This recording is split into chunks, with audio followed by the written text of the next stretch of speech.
Welcome to Lockbox, a podcast providing real estate professionals with action items for success. My name is Jeffrey Broger, and I'm going to be your host. I'm the founder of two real estate marketing and tech companies, STEEZY.Digital and realnurture.io. In this podcast, you'll learn from top 1% real estate and mortgage brokers the exact secrets to their success. Welcome to Lockbox. Welcome to Lockbox. My name is Jeffrey Broger, and I am here today with Ryan Doucet and Max Edson. Thanks for being with us. Thanks for having us on. Yeah, absolutely. Since there's three of us on today, there'll probably be a little bit of that talking over each other, but definitely excited to dive in on everything that you're doing. So why don't you just start off by telling our listeners who you are and where you're from? Yeah, I'll go first. So my name is Max Edson, one of the co-founders of Price, which is our website that we run, and also a land investor with Ryan. Originally from Hermosa Beach, California, grew up and been in the military for the past 5 years, actually. So as I've been going through that, started out in LA and am now in Minot, North Dakota. I've been building up our land investment business throughout the way. And so it's been a great process throughout the 5 years now, and I'm about to get out. Ryan is too. And so we're looking forward to the next chapter of our life. Yeah, and Ryan Doucet, similar story from California.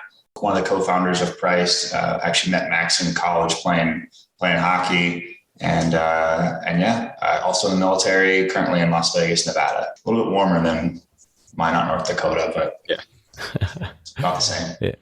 Yeah. Las Vegas gets cold too, but probably different kind of cold. North Dakota. Yeah, yeah, for sure. Well, and so you both served in the military? Yeah. Currently do. Oh, and currently do. Well, thank you for your service. Really appreciate everything that you do for the country and the sacrifices you've made. So thank you. And also very interesting to be now transitioning out. It seems like now you're looking at building up that those wealth drivers for the future. I don't know if you know Bill Allen. Do you know of him? He has so he is not to get too derailed, but I just finished his book, so it's very fresh on my mind. I met him at an investor conference in January. He was a Navy pilot and started flipping houses to be able to then transition out of that into civilian life and support his family. So yeah, very interesting that you both kind of discovered real estate as that similar vehicle to accomplish that goal. So really, I'm curious what got you into real estate in the first place. We'll dive into exactly what you're doing today, and we'll speak at length about that. But what was that first exposure to the power of real estate? I mean, how do you go from, having this military background and kind of meeting in college playing hockey to, having a land flipping business and a website helping with direct mail and valuations? That's a great question. So I know when I was going through my whole hockey career growing up and everything, I had no idea what the stock market was, what real estate was, really anything. And my own focus was hockey, but happened to get hurt throughout the process in college and everything. And kind of had one of those moments like, what do I do next? Looking for that competitive edge still in whatever I did. And so I originally fell in love with stocks and just investing in the stock market, but realized I didn't have as much control as I would like through that. And so when I first got out of college, one of my friends was investing in land. And so I heard a little bit about what he was doing, looked into it, and really started to understand the power of not just land investing, but real estate in general, and the tax benefits, the leverage out of it. And then that you can take control of what you're actually investing in and doing that. And really, again, most of the millionaires come from real estate investing. And so if a lot of people are doing it, there's something right about it. And so I really kind of dived into it. And that's where I got started originally. Cool. Yeah, I'm a little different where my background's in software. And so Max and I have worked on projects together, various things like cryptocurrency trading or, back propagation for, algorithms of stock market trading or whatever that might be. And he was actually the one when we were both living in LA that introduced me to this space and the real estate. And it was ironic because my dad's a real estate agent. He's been one for 35 years. And so growing up, I've heard all these terms. I just almost tuned them out. I was like, and then now that I'm starting to learn it all, I'm like, okay, it starts to make sense what he was talking about, every car ride or something like that. And so, yeah, I'm a little bit newer than Max is, but definitely enjoying it. Yeah. Interesting. And you were able to grow up with it. So you have that exposure. You're like you said, you're recalling things now from your childhood. Yeah. It's like I just have a subconscious understanding of real estate stuff. Yeah, exactly. Cool. So now you both have gotten into land flipping, which, by the way, I love land flipping and just the whole concept of it. You think about the before and after on HGTV of a flip where there's this house that's like destroyed and then after it's beautiful. And then you think of a land flip and it's like, here's a photo of the land before and here's a photo of the land after. It's exactly the same. Right. Right? Like the concept. The beautiful thing. Yeah, you pick something up with paper, you tie it up, and then you flip it. You did nothing to it, and you made money on it. Like I love the simplicity of land flipping, and to further reaffirm the value of land flipping for my listeners, properties as far as the buildings on them depreciate, right? But the actual land is what is appreciating, and so I really find that interesting too. Is we get so tied up in the building, but the land is what it's all about. So yeah, I would love to just now dive into kind of what you're offering today. And you not only are putting together your own land flipping deals, but before the podcast was talking to both of you about how this website aspect came in. And you mentioned that it came in from actually a problem that you had seen and experienced going through like land flipping courses. And so I'd love for you to just retell that story and talk about, the website that you have today and then also the land flipping that you have today. Yeah, and I can kind of give the background on how the website came to be. So when Max and I first started getting into the space, the idea was we wanted to automate the selection process of sending out the mail. So that included, pulling the leads, which is we use a website for that, but then also pricing the leads and also finding. So the key point that we started with was finding where to go. Right, there's 3,000 plus counties in the U.S. and where do we know where the best dealers are going to be? Right. A lot of these education programs, they'll teach them in specific states like Arizona or Texas or Florida. And so those are, almost oversaturated with people trying to do this same flipping, business. And so we're like, okay, what if we created like an algorithm that could point us where to go, like this county because of, these specific metrics or what have you. So that was the original concept. And what we did was we put the model together. It wasn't like a website or anything. It was just like a thing that we played on my computer and it would just churn out, go here. And to validate that, we would email other investors that we know and say, hey, like, give us your inputs and then here's our output and tell us what you think. And we would get feedback like, well, this is really cool. Like, where are you coming up with these numbers? Like, what is this? And we're like, oh, like, it's kind of cool. People like it. And then we actually partnered up with some folks and we were like, we're going to make a website using our algorithm. And then they would build the front end. That ended up falling through. And so we were like, okay, well, this was probably the beginning of 2020. We were like, let's just make our own website and see how it goes. And what was funny was we made the website and it didn't really go anywhere.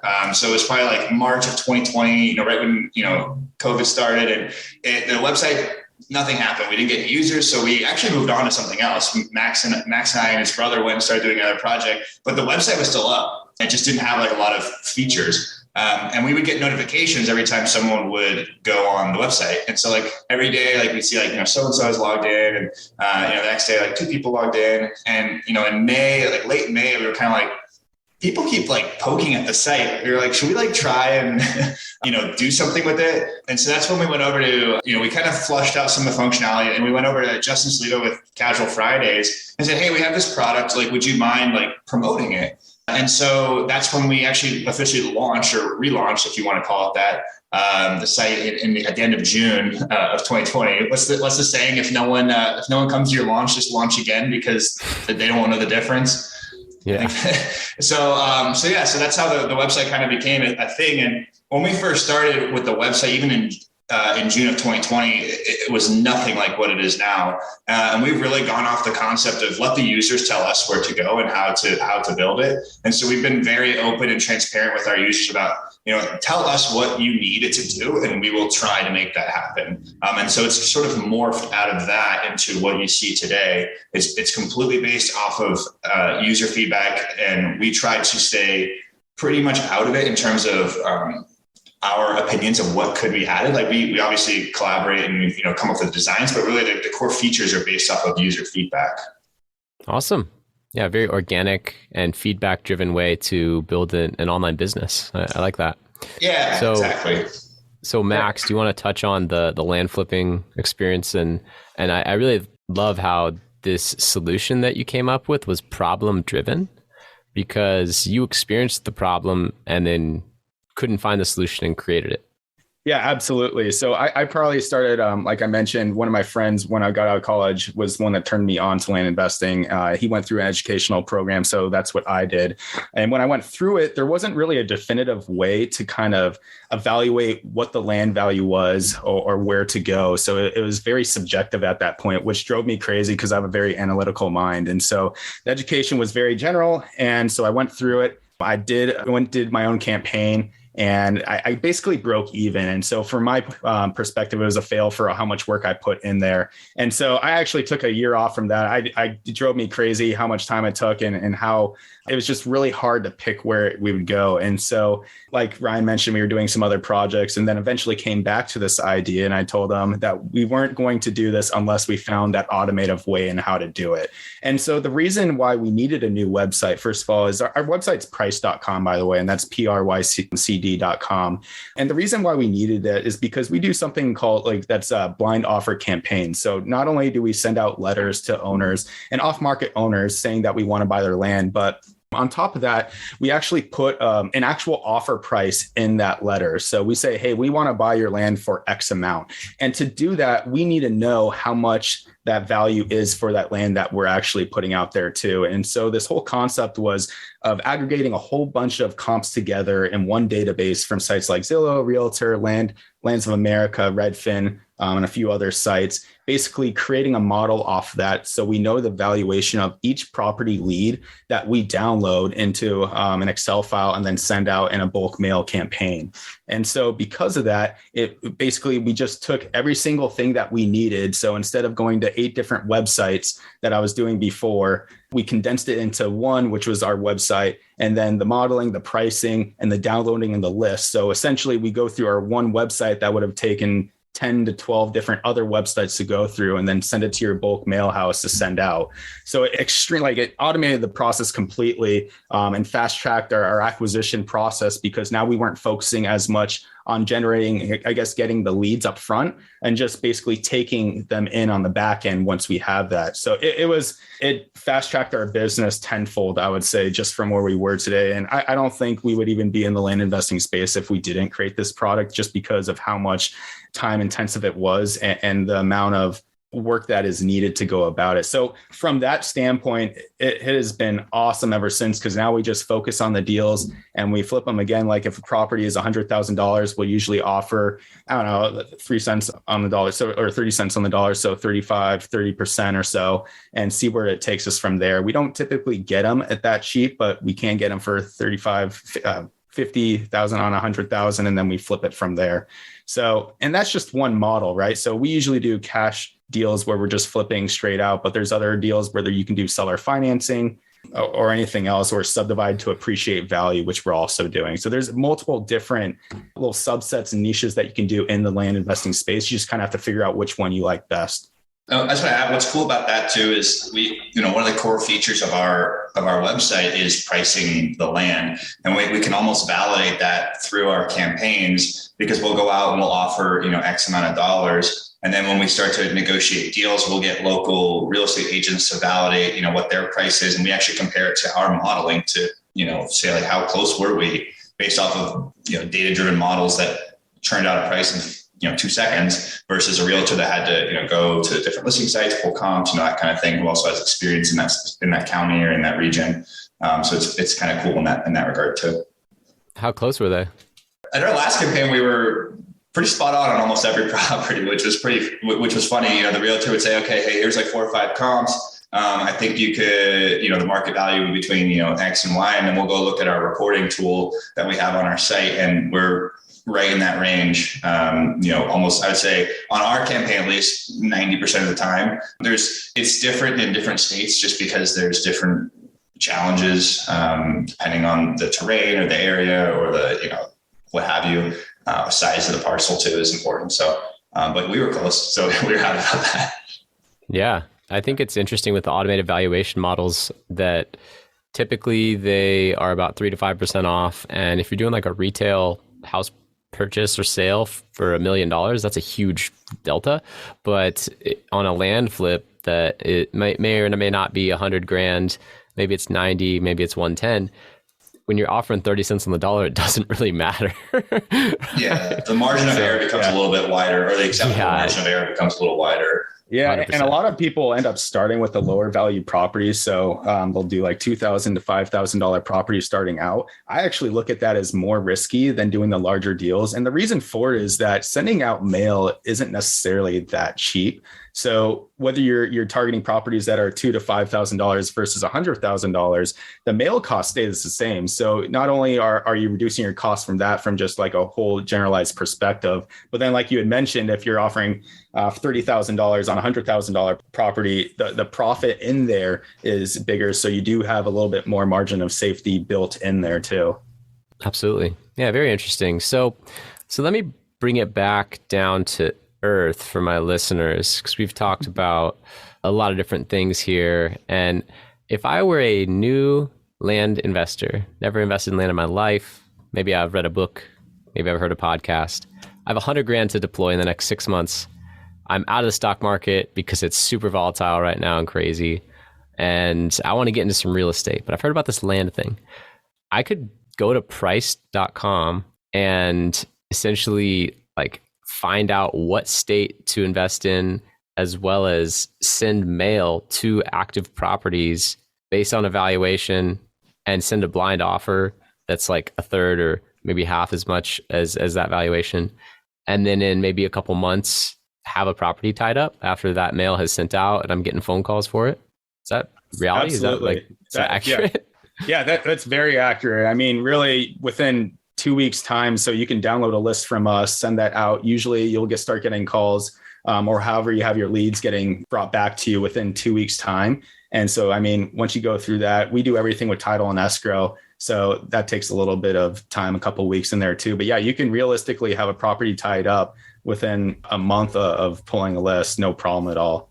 And we have some really great partners through our site. We have educational programs, we have CRMs, we have, mailing services, call services. So a lot of the resources that, normally you would be maybe like, what do I even need to get into this? If you come through us, at least we'll kind of provide that information, say, hey, start here, here's a great education. I'll teach the steps, with us being a part of that process, from pulling the list all the way through, closing on your first property, and then obviously selling it or whatever you choose to do with that property at that point. Yeah, that's awesome. So and to Ryan's point too, it is always best to get some sort of education first to understand the process too, because we are the website. We don't necessarily have the education piece, but to Ryan, what he mentioned, we have partners that do. And so just to understand that, kind of go through the learning curve is a really good way to just know the overall process. So you're kind of de-risking the situation as well. Right. Risk, as Warren Buffett says, comes from not knowing what you're doing. So you're offering a tool, but once you have the land actually locked up under contract, you should probably have an exit strategy and know what you're doing with that land, right? Absolutely. So, yeah, that makes total sense. I'm curious about your entrepreneurial journey and some of the habits that got you to where you are today. So I guess I'll go Ryan first. What's the single most important action that you've taken on a daily basis that has attributed most to your success? We were just thinking about this before too. I would frame it from how Priced was built, because I think that's probably the most successful product Max and I have built together. And it definitely came down to listening to our members and trying to do anything in our power to give them what they needed, right? Because I think one of the failures we had in the past was we built a huge, complex application that we loved. Max and I did. We thought it was great, but we didn't get any input from anyone else, right? And at the end of the day, if you're selling a product, you're not the one that's going to buy it. And so that was, it was actually a really good failure, because that was something that we experienced right before we started doing this project. And so we had that mindset of, okay, if we're going to build something, one, it needs to solve an actual problem, right? We can't just do it because we think it's cool. But two, you have to make sure that you're listening to the people that are going to use the product. And I think that translates, in the form of quality customer support and a product that people feel like they have ownership of, right? And, like if you go to, use a tool and you say, hey, it'll be really great if it does this, and 2 days later it does that, you feel like you're contributing to the success of that tool as well, not just being along for the ride. Right. Yeah, interesting. Max, I want to give you some extra time to think about that question because I have a follow-up question for Ryan. Yeah, of course. So on that feedback loop, what system did you put in place to create that client feedback loop? Because studying marketing and best practices for growth companies and really scaling, a big part of that is user feedback, right? And so I've heard about systems like Net Promoter Scores, client surveys. Like, how are you collecting the data, like the physical actual system or tool that you're using? And then also, how regularly were you meeting on it with Max or with your team to say, hey, not just like this one user had this one idea, but like 10 users said the same thing. Like, this should probably be a feature, and this is like a high priority feature, right? Like, how are you doing this? Yeah, so we were very sporadic at first, and it was chaotic. We opened all avenues of communication when we first launched the site. So we had, built-in chat, we had email, we had our phone number, we had Zoom calls, any way we could connect with a user, we tried to. I think at the time when we first started, it was mostly through Zoom calls that we gathered information. It was usually Max that was one-on-one talking to folks. And then Max would take notes on a Google Sheet or a Google Drive, Word document or whatever. And then at the end of the week or at the end of the month, we'd actually sort of rack and stack and organize, different things, start to highlight where we saw like consistencies. We're saying the same thing. And you said it exactly right. When we saw that, 10 or 15 people kept saying the same thing over and over, okay, then we need to address this and see like, how can we solve this problem, or how can we add this as a solution, or, what can we do to create this? And we did that for the first 6 months, pretty much was all just that. It was just, open all channels. And then we started to slowly try and tighten the leash a little bit. So we got rid of the chat, we got rid of the phone. We tried to scale down the calls and put it all through a support system, like a ticketing system. And the reason that's important for us is that we have a record. It's already logged of what people are asking. Email is easy to go back and search, right? If it's on a phone call, if you don't take, impeccable notes, you might lose something that they said. And so we really try and enforce staying in the written form for a lot of our communication. Part of that is because what I'm mentioning, like, you're tracking it. It's also Max and I being in the military, we work during the day. So it's very hard to take calls and do that. So, it kind of works both ways for us. But yeah, we have, we used to have a very large Word document that just had everything, feedback and what have you. Just a novel. Yeah, I mean, it was really cool though, because you start to see patterns and you start to, and what's really cool too is you get these really interesting ideas sometimes, and we've implemented stuff that maybe only one person says, right? But someone will say something and then Max and I will talk about it, during our weekly sync. And be like, that's kind of cool. Like, we think that would be, a cool concept. I think, like the comp report tool, which is one of my favorite tools, was kind of based off of that, where someone's like, hey, it'd be cool if we had this one thing. And we kind of ran with that and added it. And then once we added it, other people were like, hey, this is cool. Could it have this? Could it have that? So kind of presenting the initial idea, and then that allowed for more feedback. Absolutely. And certain advanced users will say something that just because it came up one time doesn't mean it's a bad idea, because they're deep in your tool, like asking really quality questions and coming up with quality ideas where the beginners and newbies wouldn't even get there yet. Right. Yeah. It helps for both of those things. Right. And so we don't mean to disparage new users in this way, but we do look at the level of experience more so, because if you're new and you come to our site and you're confused about something, that indicates to us that we need to make it a little easier or have more explanations. Sure. Max does a great job of creating a catalog of YouTube videos, and, I'll put links on stuff just because we want to make sure that if they have those questions, then we're not doing a good job of explaining it. And then for the experienced investor, it says like, hey, it should probably do this for these reasons. I've seen this in the past. Okay, we're going to take that into consideration as well and see if we can facilitate that information. Yeah, I love that. That's super cool. Well, great answer. I love the closed feedback loop and just continuing to receive feedback from your users, then building a product for them. I mean, 90+% of like products and businesses exist and have no market to buy them, right? People just think it's a great idea and they invest all these resources and time and money and energy to create a product, and they haven't even done like the market research to discover if there's a market for it. Yeah. And then also to keep the finger on the pulse of the market as it evolves and needs change to continue to evolve the product. So good on you there. Definitely a success habit that got you where you are. And I like how the system has evolved. At first it was like, call me anytime, 24/7. Here's my cell phone. Here's my home address. Come by for a coffee. And then now it's like a more structured ticketing system. Definitely the stages of a startup that I've experienced as well.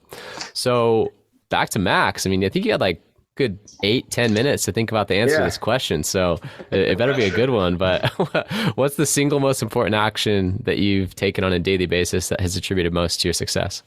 I think honestly, it's very simple, but it's really powerful. It's just writing down a list of tasks to accomplish throughout the day. So a lot of the times you'll go throughout the day, but not really sure of what you're trying to get done to really kind of push your way forward. So what I'll do in the morning is I'll wake up and then really think about what do I want to do to, whether it's bettering our business or something else, to really propel forward. So just writing down that list and just having a driven goal to get what I need to get done is really helpful. And then it can, along with that, is to really kind of sequence out my time to know what I need to do and when as well.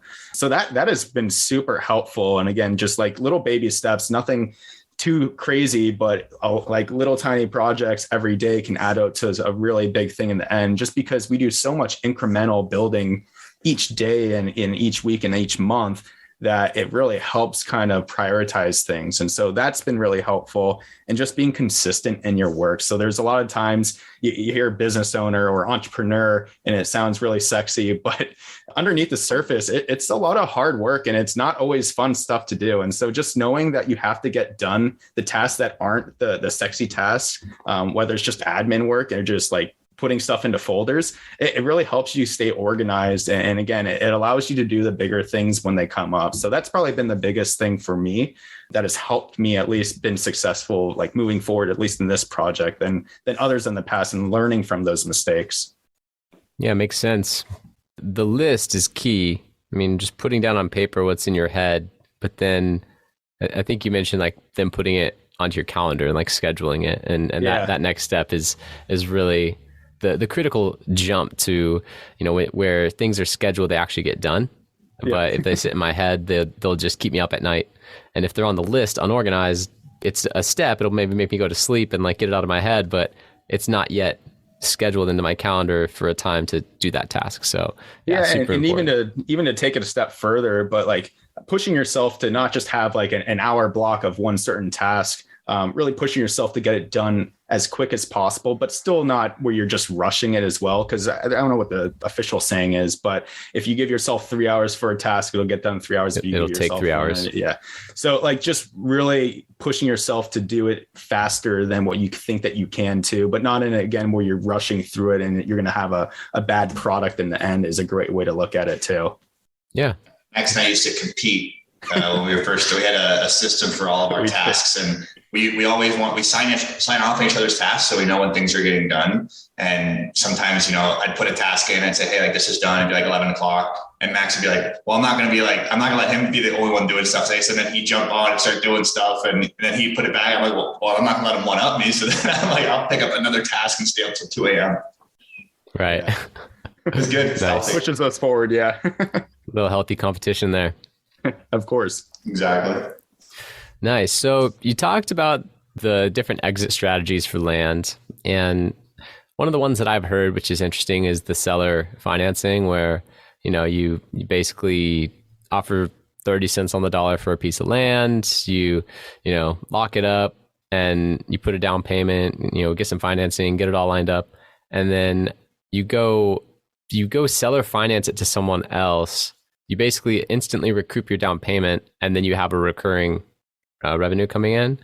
That's one, right? But then there's like the flip model, where you actually, and I love this one, takes a little longer from my understanding, but you take a raw piece of dirt and then you work with the zoning and the subdivision to force appreciation, and then you sell it to a developer or a contractor. And I'm sure that there are other exit strategies as well, but I'm curious if you have a favorite. Right now, our favorite is just the cash flip. It's just the simplest, like we mentioned, like we've been in the military for 5 years. We run priced and then our land investing business. So we were just going with the simplest models that we can do in each, I guess, model or business that we have to make sure that we're running it appropriately. But I would say we're moving more towards the subdivision model. So that's just a way to force appreciation. So if you can get it for cheaper than what it's worth and then also force appreciation, and you have that a little bit of it'll take a little longer because you have to go through the planning process, but you have the opportunity to make a lot more profit in there. So that's the direction that we're going in, but each one is profitable. And really there isn't one right way to do it. We have so many people doing all three of the options that you just mentioned. And it really comes down to what's your personal preference. Like I can give you an example for one of the deals that we're going through now. We bought for, it was roughly $72,000 in cash, and we have it listed for 169K on the market right now. And so we just had a seller come, or a potential buyer come through and say, hey, I'll give you 80,000 down, and then seller finance it out for 5 years at a 6% interest rate. So we get about a couple thousand back every month for 5 years. And so we essentially accrue our initial down payment or our initial cost, and then we have essentially like infinite cash flow for that 5 years on a return on investment basis. So we're going to do that. But then again, from just this whole business is really a velocity of land and money and everything. So we ended up getting a deal where we just flipped it for 160K instead. So you can get your money back quicker and then put that to work again. So it really depends on what you're doing. One's going to be a slower burn, but it builds up a cash flow if you do want that passive approach to your business model. And one's just about getting as much cash as possible and building up your basically your assets under management. So it really depends, but the cash flipping has been what we've been doing so far, and we're moving into the subdivision where we go through the property. What's great about our platform, our website, is that we can see and determine if we're buying a property that's 100 acres, we can look at what the average price is for 20 acres, 40 acres, 30 acres. And so we can see where we're able to maximize that split to get the most out of it in the end. So that's been a really valuable tool to go through that. And again, it does take longer, but instead of flipping it for, I don't know, 75 to 100% ROI, you can do 2-3x on your money, and it just takes a little bit longer. Yeah, it makes sense. And that's something that, like you said, it's easiest when you can just buy something and flip it and, get the cash back, get it back to work for you, do nothing to the land. I'm curious if you have much experience with the taxation aspect of this, because when you're doing things that quick, you're getting hit with capital gains, right? Unless you structure it properly, get creative, or are doing 1031s just one after the other, after the other, after the other. So are you comfortable talking about that? Do you have some wisdom to impart my listeners with? Yeah. And again, just for all listeners, I am not a CPA. I can't give financial advice or anything, but this is not financial investing advice. But from our personal experience, so as a flipper, like or a land flipper, you cannot do a 1031 exchange if you're doing it quickly. They look at that differently. So you'll actually get hit on that. So that's out the window. And so it is taxed as a short-term capital gain in our scenario. There are certain ways you can go about it if you count it as inventory versus not. But there's different models. And especially if you're doing it as full-time, you can take the real estate title in there, and then you could offset it with other more passive investments if you're doing some sort of depreciation with like limited partnerships and multifamily. So you can offset it in different ways. I always recommend talking to your accountant because they're going to give you the best advice and the proper advice to go through it for your certain situation.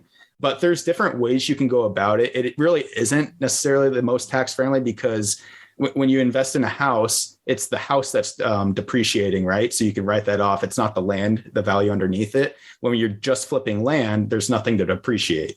So you do have to look into that and see how it fits into your overall investment model. Again, like I mentioned, if you do want to pair it with something else on the side where you can take that depreciation to offset it, but it's going to vary for each person. That's why some people do kind of gravitate towards that passive investing where they put money down, get their initial investment back, and then they go with that passive approach where it's a little bit probably more lenient on the taxes, where you're not going to get like your capital gain. It's not the short term. Yeah. So one idea that I have just as you were discussing that, it came to me. Have you ever tried doing an assignment similar to a wholesaler and assigning a contract rather than doing a double close? We haven't. It's definitely a popular thing to do out there between the double close and the assignment deal. Typically, just for what we're doing, and again, like how I mentioned, we just try to keep it simple in our personal business where if it doesn't fit our criteria, we just let it go. We do know some people where they only do assignments where they just say, hey, got this, flip it to, or give it to someone else, basically buy out the contract. But Right. it hasn't been our model and necessarily throughout the process so far, at least. Okay. Yeah, I was just curious about that. And Yeah. the benefit is that, you're not getting hit with that short-term capital gains. You're just basically claiming his income, and you can write off all kinds of stuff against that.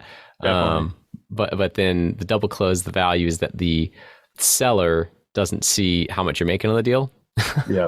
So there's also that factor where when they see you're going to make 70 grand on the deal or whatever, then they might kill it. So yeah, it's interesting. There's a lot of different ways to skin the cat, but you've definitely come up with a valuable tool in this space. I mean, your users are giving you such great feedback to then go deploy and develop a better product day by day that, I can only imagine that what this will be in a couple of years. So really excited for you guys. And I'm curious if there's a question that I should have asked you, or if there's anything that you'd like to expand upon from earlier. The only thing I would say is, again, like if you are invested or interested in land investing, please check out our platform, price.com. It's really unique. And especially because if you go to Zillow, Realtor, Redfin, any of those MLS listing websites, you're not going to see, if you look up land, any sort of valuation on it. So where our core competency is really where we kind of got started in land is that we're able to give you that valuation. If you are looking for a fair and reasonable price to either buy it just at market value or do something similar to what we're doing where we're flipping the land. So it's a great opportunity either way. You don't have to do a blind offer. You can do neutral letters where you just basically send out to the owners and say, hey, I'm interested in buying your property. So it gives you a little bit more leniency in negotiations. So there's a lot of different approaches you can take. The first step is really getting that education piece. If you visit our website, we have partners in place to do that. And then you can come through our platform. We're always open to taking feedback. Like Ryan mentioned, again, we started just like everyone else, right? And we try to treat all of our users like that and understand that there is always a place that you have to start and build up. And we want everyone to succeed. So again, we're always open to questions and helping people out throughout the process. Awesome. Well, I appreciate having both of you on. We have Ryan Doucet and Max Edson from Priced, and that's PRYCD.com. And also, obviously, it's intertwined with their land flipping business. So very interesting stuff you have going. I especially like how it's user and problem driven, and might check it out myself. Try and go do a land flip here. So I really appreciate having you on. Thank you. Thank you. Thanks for having us. Thank you for listening. If you want to accomplish your real estate goals, then I highly suggest downloading my free Ultimate Real Estate Goal Setting Framework. The link is in the description of the show, and it will help you break down your annual income goal into the amount of phone calls, appointments, or open houses you need in order to achieve that goal. Thank you so much, and we'll see you next time.